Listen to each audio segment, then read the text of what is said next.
பரவாயில்ல, போட்டோ நல்லா தான் எடுப்போம் போல இருக்கு. தம்பி போட்டோ எடுக்கணும்பா. அடே சூப்பராத்துல நீ. தம்பி நான் எஸ்ஏவா ப்ரொமோஷன் ஆயிருக்கேன். என்ன அழகா சூப்பரா ஒரு போட்டோ எடுக்கணும். வாங்கண்ணே, இந்த கேள்வி எல்லாம் என்கிட்ட போய் கேட்பீங்க. நான் எவ்வளவு சூப்பரா போட்டோ எடுப்பேன் நீங்க பார்க்க தான் போறீங்க. போங்க தம்பி, போட்டோ அழகா எடுப்பல்ல? அண்ணே அதெல்லாம் சூப்பரா எடுப்பேண்ணே. சரி சரி, நல்லா எடுண்ணே. ரெடிண்ணே ரெடிண்ணே. இருட்டா இருக்கா? டேய், லென்ஸ்ல இருக்க கேப்ப கழட்டுறா.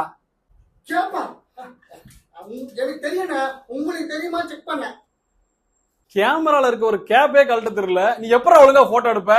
டேய் வெள்ளாடாத, இது கவர்மெண்ட் விஷயம். அண்ணே இப்படி எல்லாம் சொல்லாதீங்க. நான் எவ்வளவு அழகா போட்டோ எடுப்பேன் தெரியுமா? உங்களை விட வாட்ட சத்தமான ஆளு ஒரு வாரத்துக்கு முன்னாடி வந்தாரு. அவர் என்ன சொன்னார் தெரியுங்களா? சூப்பரா போட்டோ எடுத்தேன்னு சொன்னாரு. சூப்பரா எடுத்தியா? இதை என்னால நம்பவே முடியலையே. நம்ப மாட்டீங்களாண்ணே? எங்க ஓனர்